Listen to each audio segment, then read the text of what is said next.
Greetings, useless humans! I'm Lunchbox, and I'm Mr. Gore. And we're from Lunchbox's B-Movie Television, and you are watching Bump in the Night TV! What do you think? Was it good? Yeah, it was great. It was a little over the top. You think so? Yeah.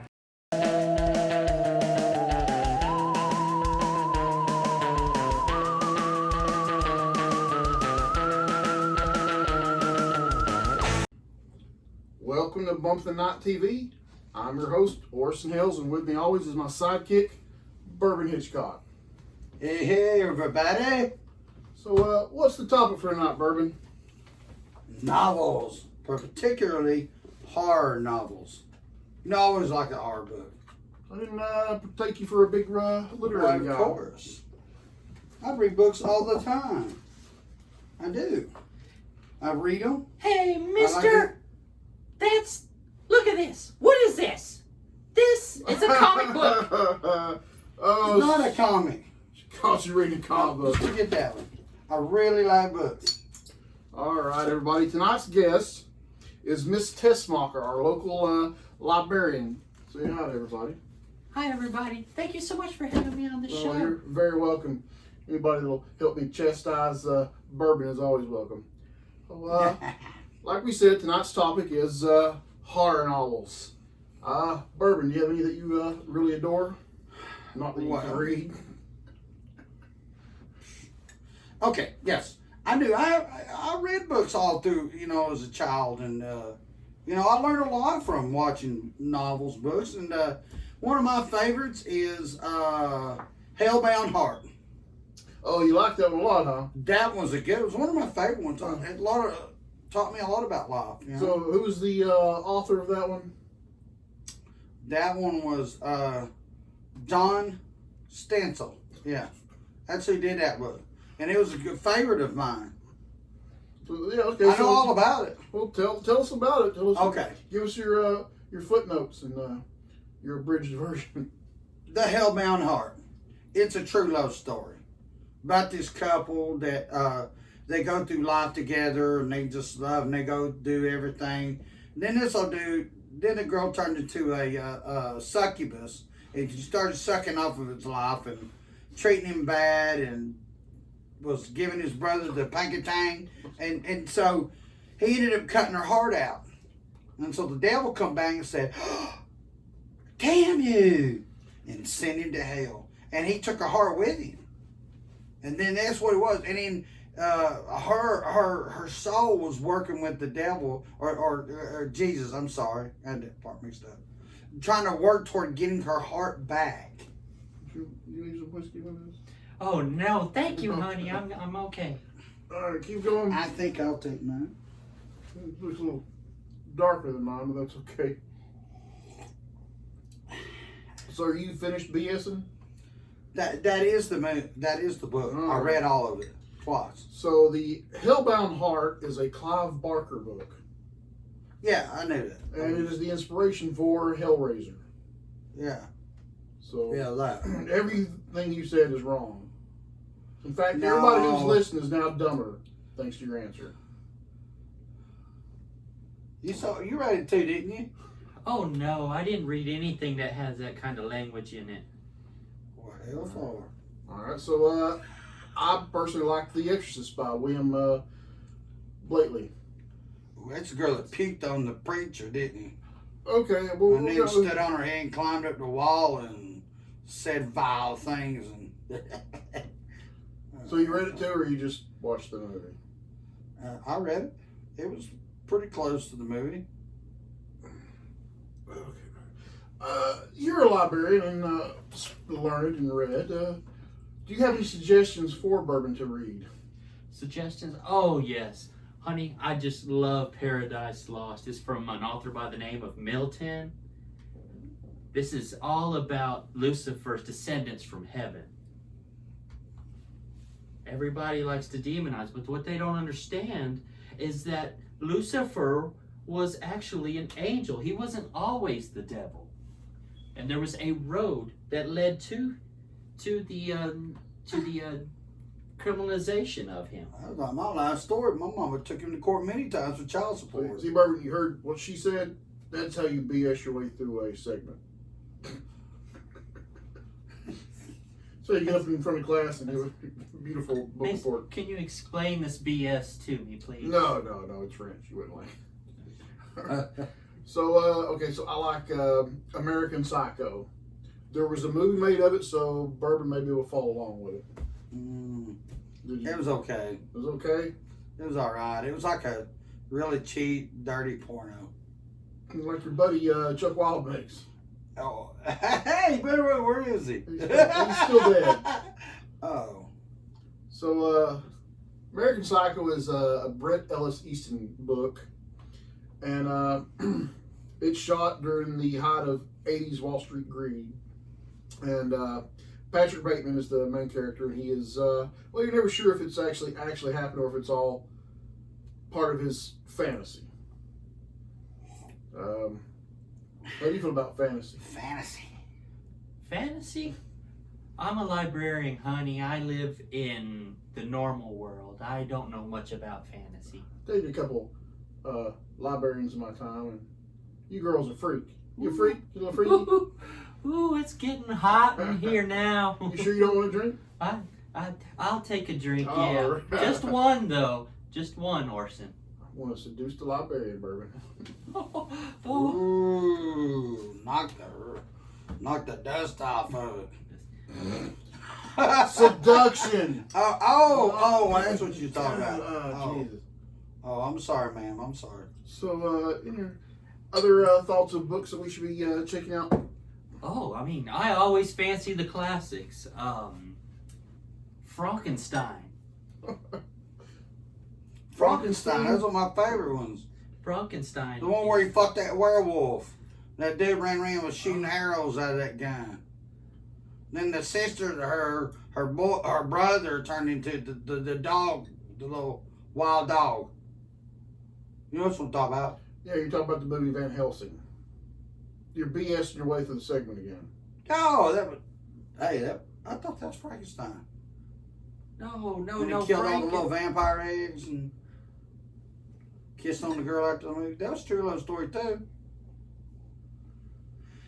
What about Dracula? What about the old classic Dracula? Which one's your favorite, the new one or the old one? Well, we're talking about the book, right? Of course, the class. Yeah, it's the book. The book, yes, of course. They didn't make a new book? They did a new book? Like a rewriting of it? I thought they did. Who rewrote the book? I don't know. I thought I saw it in the free bin over here at the Goodwill. Oh, help me. All right, so tell us about, are we on Dracula now? Tell me about Dracula. I believe that. I believe we are definitely on Dracula. My voice. You need secrets or something? Yes, hold on. Okay, I'm a big fan of the Dracula book because Bram Stoker was an Irishman. And I'm pretty sure it was fueled on the actual legend of Vlad Tepes and little whiskey. Vlad the Impaler. Are Yeah, you yeah, familiar with him? Vlad the Oh, Impaler? yeah. Well, tell us When he about went Vlad. Went into Transylvania and said, "Hey, everybody, your property's mine now." And then they was all like, "No, please don't do this." And he said he was going to take care of his people, and he did. In history, he was one of the, historically to the people of Transylvania, he was one of the best. Now, if you were somebody trying to take over Transylvania, he took your buttons, strung you up on a skewer, and left them. It was supposed to be some kind of symbol of, hey, this is what happens to you when you hit my property. So I always wondered about that part. You know, he puts the bodies up on the skewers. Does he drain the blood first before, or does he collect the blood after? Because Dracula was a legendary vampire, right? Yeah, I heard he cut the tip off and drunk it from, but I don't know how true that was. Are You we mean the going tip of his nose? Wrong tip. like a Capri Sun? Yeah. Drunk it to the straw. So are we talking about in the book or are we talking about in reality? the character that Dracula. I'm referring to the in reality. Okay, so no, they would have been impaled alive. Yeah. He was basically short-handed, overwhelmed by the Turks. So this was a scare tactic, shock and awe, to kind of deter them from attacking. Kind of worked, didn't it? Heck yeah, it worked for a good while. I mean, people still talk about him today. Oh yeah, I mean, We're talking about him right now. you know, the book helped a lot too. Oh. Okay, so let's go to the fantasy, Vlad. Okay. Would he drain it first or impale them alive? See, before he became a vampire, no. But after all that happened, then I would say yes. So I don't think he was actually Dracula that we, follow before the Turks attacked. Oh. Okay, okay. So as Dracula would say, suck it, Bourbon. Did Dracula really tell you to suck it? No. Do you know him Just a personally? guy in a cape. No. Some random guy in a cape told you I to think suck he it? was in that movie Van Helsing too. Oh. So I have a book now. I don't spend a lot of time in the horror area at the library, but I do really like The Strange Case of Dr. Jekyll and Mr. Hyde. Are you familiar with Dr. Jekyll and Mr. Hyde? Yeah, I go to Yes. the horror section every time at the library and find that. Yes, the author was Robert L. Stevenson, correct? Yes. Yeah. Did a really good job on reading the notes off the board, just like Bourbon. Okay, tell us about Dr. Jekyll and Mr. Hyde. Well, Dr. Jekyll was, of course, a doctor. And Mr. Hyde he had Hyde. It was like a split personality. Okay. I got the real story. I'll do it for you, okay? I don't spend a lot of time alright. in the horror Dr. section. Jekyll and Mr. Hyde, they was on this, the story when they first came to America, they was inside this submarine that was shaped like a sword. And they had this pilot that was, the captain was like this old medieval style modern pirate. And then they had this one guy tried to take over Did you say penis? penis pirate, yeah. And then then this villain come along and try to take over Italy, and they said, "Oh hell no, you don't!" And so he got mad, and the bomb hit and flooded half the ship. He got mad and turned into Jekyll and Hyde, and then come to find out he was conspiring with this vampire dude. I read that book. And then they had this old country western dude that was a sharpshooter. He was part of the Klan. The Klan? Yeah. Remember, there was that book made by Sean Connery, remember? A book by Sean Connery? Yeah, it was a good one. He's lying, it's a movie. No. I'm based so on a lost comic book. now. Based on a comic book. You couldn't even read a novel, it's a comic book. It was a novel. So basically it's a morality tale of man's conflict with his own dark side. And if we were to relinquish what we consider moral and civilized, what we've become, and if that would seduce you. Seduce me? Well, whatever works. Mama, how you doing? Oh. Alright, so this is the part where Bourbon hates because you paid for this. It's time for Lunchbox's B Movie Review with Mr. Gore and the dad jokes.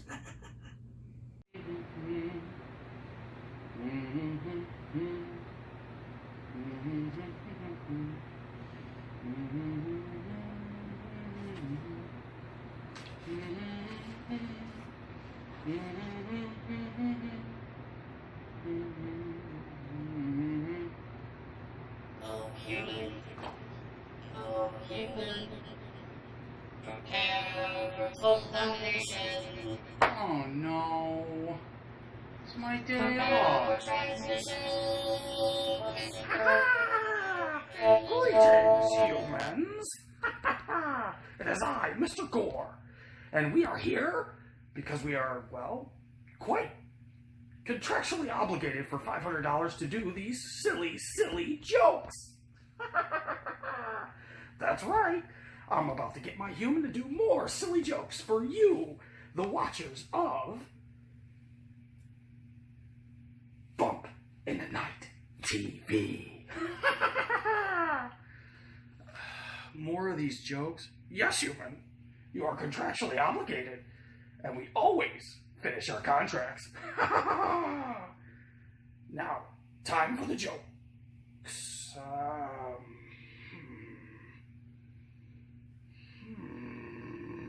What?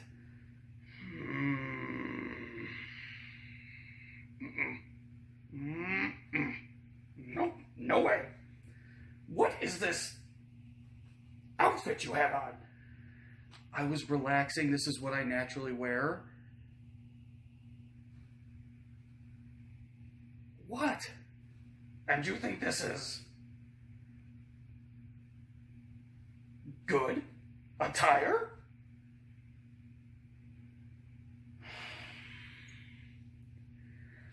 Listen, this is no, absolutely unacceptable. We are here to shoot part of the programming.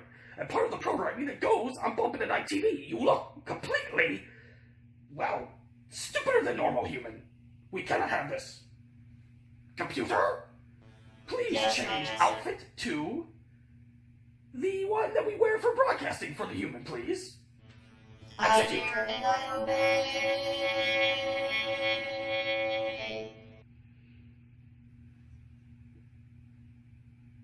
Much better.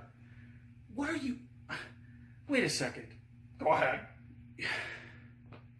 What started as a collaboration... Collaboration? There was no collaboration.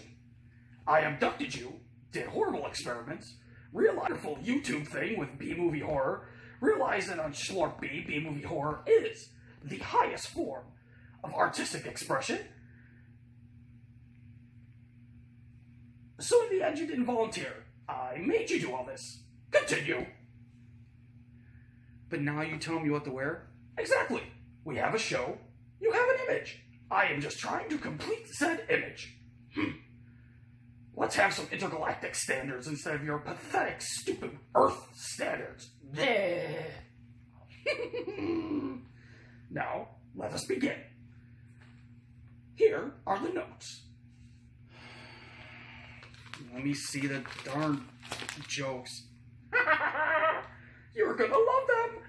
I've been experimenting with other forms of comedy, including adult humor. It's gonna be great. Continue. Alright, so we have been contractually obligated for $500, and by $500 I mean the alien here has stolen the $500. Correct.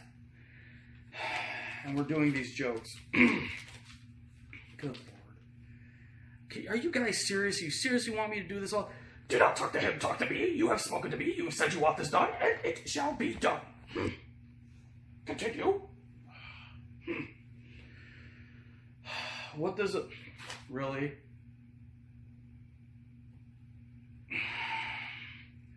What does a zombie vegetarian eat? Brains.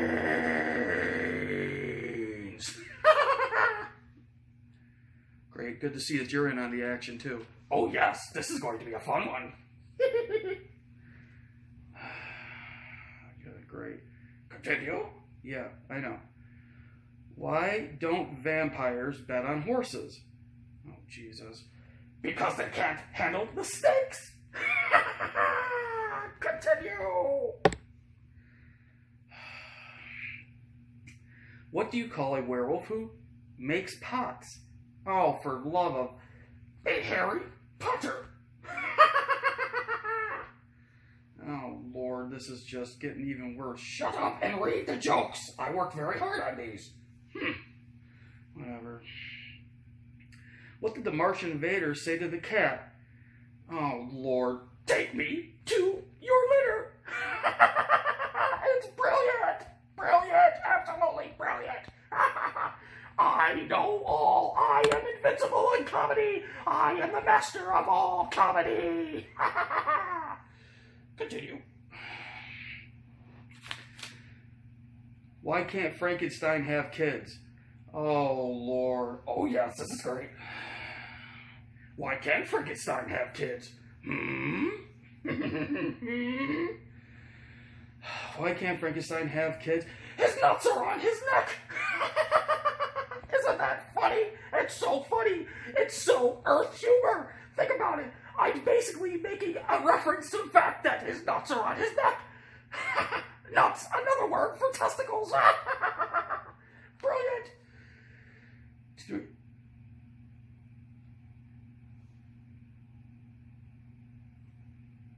Are you serious? Oh, yes, very serious.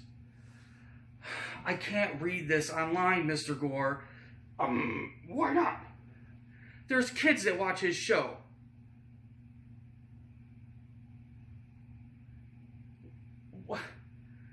What? Nobody watches your shows. Nobody. Except my fellow Glorpians. And so, this being said, you do it, or there will be severe consequences.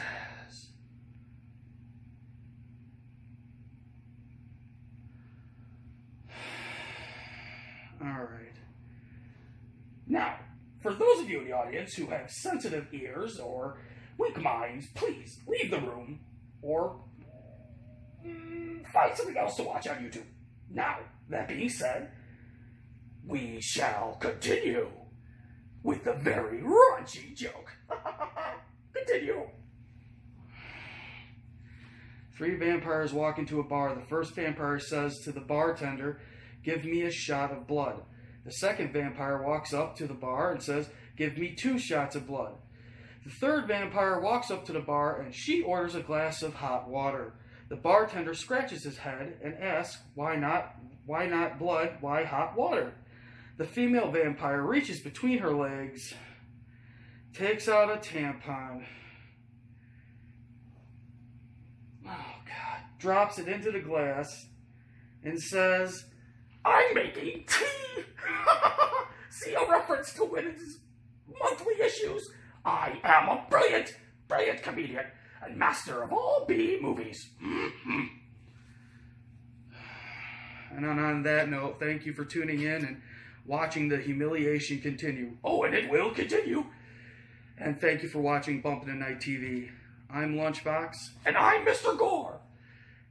And this is Lunchbox's B-Movie TV. That's a really long cigar. And you're supposed to fall asleep sometime soon. You can be asleep now. And that's the material you paid for, Bourbon. Do you not feel ashamed for that? Yes. I think she fell asleep. She did fall asleep. Miss Tessmacher! Yes? You fell asleep, huh? I never fall asleep. Glad to see you're back with a living. Hey. Alright, so how about Stephen King's The Stand? Anybody? I'm drawing a blank. I mean, they made a miniseries about it on ABC in the 80s. I remember that. Honey, can you dig your man? Oh, my Lord. I can't read. You have that album? Oh, I do. Yes. Inside, yeah. I have that. I love that. I love that. I think now with what's going on now with the COVID, it's more poignant than ever. Yeah, I know. And the Stand was a really powerful book. You just said you didn't read it. It was. I said yeah. It's a classic. I said no, I did watch The it. battle between good and evil. Yeah. And the struggle for humanity to take a side. You know when they said they were going to take dum-dums off the assembly line and stop making them, everybody in the city, everything said, no, we're not. And they get in the city and they stood the whole week. They stood for a whole week. So the book's about a protest. Is that what you're saying? Yes. It was. I hate you so much. When they took our hose off the line. It was a good movie. It brought tears to my eyes. I can't imagine no ho-hos. I really can't. I bet you can. Don't even talk about it now. Okay. Any other books or anything come to anybody's mind? Or should I just continue to lead this horse down the trail? Sunglasses After Dark. All right. Tell me about that one. Well, the sunglass factory was right near the nuclear power plant, and the nuclear power plant started leaking this little toxic fluid out, and so all the people got to where they couldn't see good at night, and so the only way they could see good is to wear sunglasses. You know, it had Roddy Piper in it, where you put glasses on and you got looking around, and the people was. And it showed what they really were. Roddy Piper was in the book. It was in the book. That's what it was. It was talking about how Roddy Piper was a wrestler playing a cop, and he would go down through the streets, and he found these glasses, and he noticed his eyes burned real bad. So when he put the glasses on, he started seeing what people really were. Really were. They were lizard people. No! Not at all. You just BS your way through a movie. It's not even a book. Well, yeah, it was. Okay, Sunglasses After Dark is a Nancy Collins book. It's the first one in the series about a woman who's turned into a vampire, and she's looking for the vampire that created her to kill him. That's not There's what I no remember. Roddy Piper, and there's no That's not what I remember, but lizard okay. people, and there's no film on it. That's why you don't know jack about it. Mine was a book. That's why I read.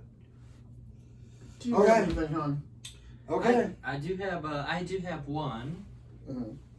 Yeah, a little something. Sure thing. What about the fall of the House of the Usher? Well, you're going back to your youth, aren't you? I am. Yes, me and Edgar Allan Poe did go steady. What? For, No way. For 2 months straight. Yes. You know the Raven. Wait, we'll stop the movie. We'll stop the book. That's where the gossip gossip about. Oh, Edgar yes. Allan Poe. Yes, me and Edgar. You know the rapping and the tapping at the chamber door. Oh, That was me, Man. honey. That was me. Scandalous. Oh yeah. And while he went to look and found there was nobody at the door, I was crawling in the window and waiting for him. Nevermore. Man. I would read that book. Oh, wow. That was right before the cousin got involved. Oh, I wasn't always a librarian.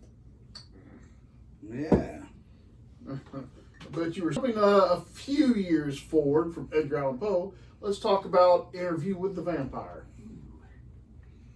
Anybody like Interview with the Vampire? I remember the book really good. It was a good one. This, Here we go. What? No. Okay. Proceed. Okay. The book was a story about this journalist who traveled to Transylvania. He went to this castle and he was going to interview what he heard stories about this wild vampire that liked to hang girls up by their feet and, and anyway. And what? So he went to do the interview, and this vampire was like totally lonely. He noticed there wasn't no hot chicks in there. It was just him and one other dude. And then he was like, well, I don't know what kind of relationship this really is. And then by the end of the movie, he got a real good, deep, innocent, idea of what this vampire was all about. And he was doing a good story about it. Then the next thing you know, that vampire started taking up a 4x4 real estate on the side of his neck. And then, then the next they were all, No. Oh, I they have were. no clue what the hell you just said. Yeah. Go back to the hanging them up by their feet and... You just have to read the book yourself. I'm going to have to read it again. I don't remember any of that. I just forgot it, so I don't. So who wrote Interview with the Vampire? That would be Michael Crichton. Well, it wasn't Warwick Dunn, so. Who? Warwick Dunn. Warwick Davis. Oh, yeah. Why do you not remember Davis. his name? And no, he's not a writer. Oh, okay. Anne Rice wrote Interview with the Vampire. And that's what I just said. Anne Rice. And she followed up with the Vampire Lestat. Yeah, that. What are your thoughts on Anne Rice, Miss Tessmacher? I just don't know what to say at this point. I don't. Is it because you've had 5 bourbons? It could be the 5 bourbons and the 2 Tecates. Well, I like the nerdy chicks. They kind of they make my coffin door open. You know what I mean? tell you what the problem is. Do you have a son? Why, yes, I do have a son. I bet you look. Is your son Bud Cheeks? Because you look a lot like Bud Cheeks. It looks a lot like Bud Cheeks. But you know my son. But he's an attorney. We still owe money. He went to. Well, we knew him. We just Anyway, What do you mean? Knew him? I mean, we lied. We can't afford to pay you. Our budget's been shot. Partially your son's fault. So this is not really our fault. This is your son's fault. Bud would never do anything Yeah. to jeopardize the cash flow of anything. That's what he's. No, we will, but he catches it. See, that's the problem. That's what. Shh. That's. Go see. Get her purse, Bourbon. Like, share, subscribe, buy our merch. do it all and subscribe. Thank you very much. We'll see you guys the next time.